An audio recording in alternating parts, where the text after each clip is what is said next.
बिस्मिल्लाहिर्रहमानिर्रहीम। अस्सलाम वालेकुम नाज़रीन, अपनी नेक्स्ट वीडियो के साथ आपको वेलकम करता हूँ अपने इस चैनल में। उम्मीद है आप सब खैरियत से होंगे। चलते हैं आज की अहम न्यूज़ की जानब।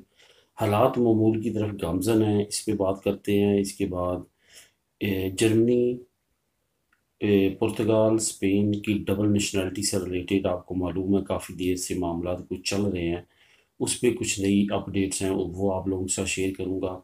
उसके बाद इटली की इमिग्रेशन और इटली के वर्क परमिट से रिलेटेड न्यूज़ अपडेट हैं, वो आप लोगों के साथ शेयर करूंगा। और आखिर में यूरोपियन फैमिली परमिट के मतलब कुछ ज़रूरी मालूमात है, वो आप लोगों के साथ शेयर करूंगा।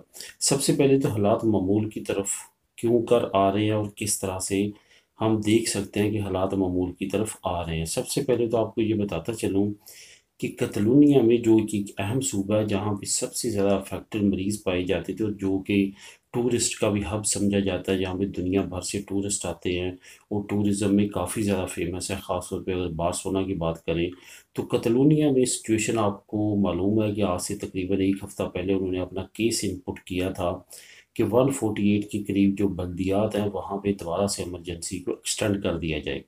लेकिन अदालत ने उसमें से जो है वो तकरीबन 20 से भी कम 18-19 म्यूनसिपल्स जो कि बल्दियाँ थी उनकी इजाज़त दी कि वहाँ पे आप इमरजेंसी लगा सकते हैं, इसके अलावा आप इमरजेंसी नहीं लगा सकते। उसके अगेंस्ट हुकूमत ने दोबारा हाई कोर्ट में अपील की, लेकिन हाई कोर्ट ने भी वो अपील रिजेक्ट कर दी।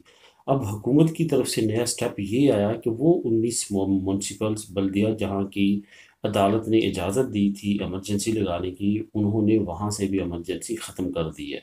अब इसको एहतजाज समझें या रायत समझें, उन्होंने ये स्टेप ले लिया है। इस स्टेप से ये होगा कि अब वहाँ पे कर्फ्यू कोई भी नहीं रहेगा किसी भी म्यूनसिपल में, किसी भी कतलुनिया की बल्दियात में।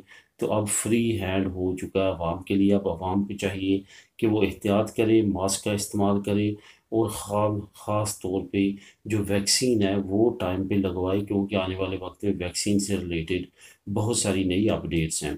इसके बाद पाकिस्तान से एक बहुत अहम न्यूज़ आई है, जैसे मैंने कल आप लोगों के साथ एक बहुत अहम न्यूज़ शेयर की थी कि सितंबर से ये स्टार्ट होगा, लेकिन 15 अक्टूबर से 100% अमल दरामद शुरू हो जाएगा सख्ती के साथ। उसके बाद बिल्कुल भी जो है किसी तरह की भी रायत नहीं दी जाएगी। वो क्या अमल है, वो यह है कि जिन लोगों ने वैक्सीन नहीं लगवाई होगी उन पर सफरी पाबंदी लग जाएगी। अब नया स्टेप एक और आया, वो ये है कि फॉर एग्ज़ाम्पल अगर किसी ने पाकिस्तान से बाहर वैक्सीन लगवाई है तो वो पाकिस्तान में रजिस्टर्ड किस तरह होगा। उसका हुकूमत का एक नेशनल डिज़ास्टर डिपार्टमेंट है जो कि कुदरती आफात के वक्त जो है वो मदद पहुंचाता है, जो कि आर्मी के अंडर है। उनकी तरफ से नई अनाउंसमेंट आई है। उन्होंने ये कहा है कि निम्स और नादरा, ये दो अदारों में आप अपने आप को रजिस्टर्ड करवा सकते हैं कि आपने वैक्सीन लगवा ली है। जब आप इनकी रजिस्ट्रेशन कंप्लीट करेंगे तो ये आपको एक सर्टिफिकेट इशू कर देंगे। वो सर्टिफिकेट जो है वो कारआमद होगा पाकिस्तान में भी। ये काफ़ी बड़ा मसला था क्योंकि बहुत सारे पाकिस्तानी मुल्क से बाहर वैक्सीन लगवा चुके थे, लेकिन अब वो पाकिस्तान सफ़र करना चाहते थे या पाकिस्तान से अब वापस आना चाहते थे, तो उनके लिए बहुत बड़ा मसला था कि वो अपने आप को किस तरह अप्रूव करवाएं पाकिस्तान में जिन्होंने पाकिस्तान से बाहर वैक्सीन लगवा ली है। तो अब ये मसला हल हो चुका है। जब आप पाकिस्तान जाएं, यहाँ से अपना तमाम डाटा जो आपने वैक्सीन लगवाई है उसका सर्टिफिकेट लेके जाएं। वहाँ पर जाके निम्स का जो अदारा है, इसके साथ साथ जो नादरा का अदारा है, वहाँ पे जाएं और अपनी रजिस्ट्रेशन कंप्लीट करें। उसके एवज़ आपको नादरा का या निम्स का एक सर्टिफिकेट इशू कर दिया जाएगा। उस सर्टिफिकेट पे आप ट्रेवल कर सकते हैं या जहाँ भी उसकी ज़रूरत होगी आप उसको यूज़ कर सकते हैं, कोई भी किसी तरह का प्रॉब्लम नहीं होगा। ओवरऑल कंडीशन यूरोप की बेहतर होती जो महसूस हो रही है। वैक्सीन लोगों की रफ्तार अगस्त में ज़रा कम थी, सितंबर में मज़ीद बढ़ने की उम्मीद है और आने वाले हालात जो है वो मामूल की तरफ इंशाल्लाह ताला गामज़न है। अब बात करते हैं जर्मनी, पुर्तगाल और स्पेन की डबल नेशनलिटी से मुतल्लिक एग्रीमेंट की। ये बताता चलूँ कि ना सिर्फ पाकिस्तान बल्कि इन ममालिक की हुकूमतों ने भी एक अहम किरदार अदा करना है डबल नेशनलिटी एग्रीमेंट के लिए।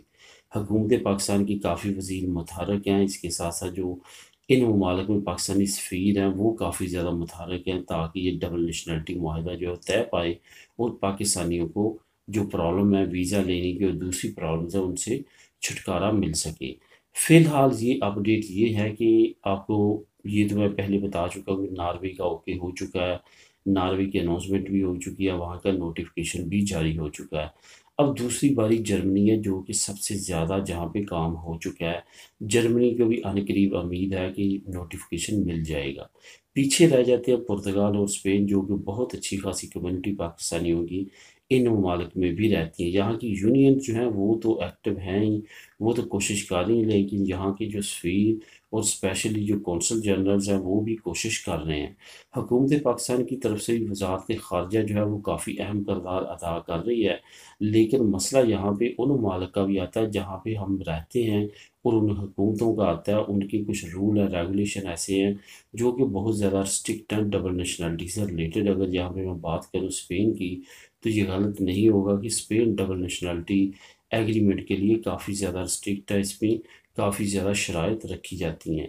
लेकिन स्पेन की जो कायमा कमेटी खारजा है, उसने ये एग्री किया है कि वो इन कवानीन को, इन मसलों को नरम करेंगे, ताकि मज़ीद ममालिक के साथ डबल नेशनलिटी एग्रीमेंट हो सके, क्योंकि अब बहुत ज़्यादा नेशंस के लोग स्पेन में आबाद हैं और वो यहाँ पे स्पेनिश नेशनलिटी ले चुके हैं। अगर हम कवानीन नरम करेंगे तो उनके लिए आसानी होगी।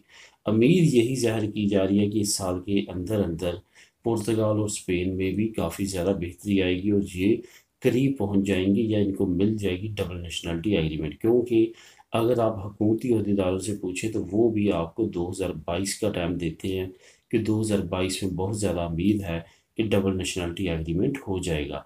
अगर ऐसा हो जाता है तो ये बहुत खुश आइन बात होगी पाकिस्तानियों के लिए कि उनको डबल नेशनलिटी जो फैसिलिटी है वो मिल जाती है, जिसके बाद उनको वीज़ा लेने की झंझट, उसके बाद जो दूसरी कानूनी शराइत है वो पूरी करने की ज़रूरत नहीं रहेगी। यहाँ पे आपको एक और न्यूज़ देता चलूँ इटली से रिलेटेड। इटली इमिग्रेशन और वर्क परमिट से रिलेटेड काफ़ी दोस्तों के कमेंट आते हैं कि उसके बारे में बात करें। इटली इमिग्रेशन और वर्क परमिट से रिलेटेड जो नई अपडेट है वो यही है कि इटली के इमिग्रेशन के केसेस तकरीबन मुकम्मल हो चुके हैं। अब कोई भी केस बाकी पेंडिंग नहीं है जिसका रिजल्ट आना बाकी है, बल्कि बहुत सारे लोगों ने अब अपना परमिट भी ले लिया, यानी कि अपना कार्ड भी इशू करवा लिया है, जिसके बाद अब वो लीगली काम कर रहे हैं।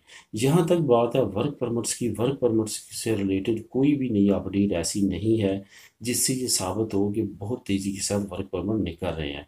इक्का दुक्का वर्क परमिट वही निकल रहे हैं जो कि नॉन सीजनल है।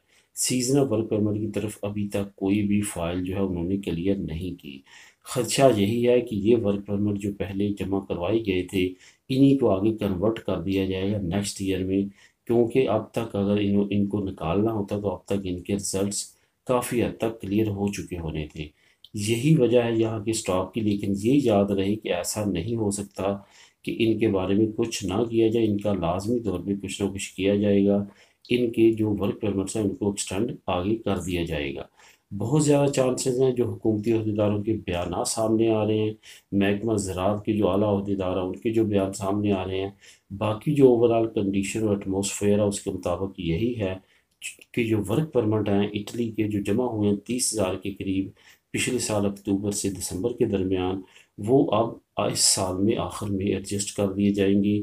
नई फाइलें लेने की बजाय उन्हीं को आगे एक्सटेंड करके उन पे काम किया जाएगा। ये बहुत ज़्यादा अथेंटिक और ऐसा तकरीबन तकरीबन लग रहा है कि इसी तरफ इटली की हुकूमत जाएगी।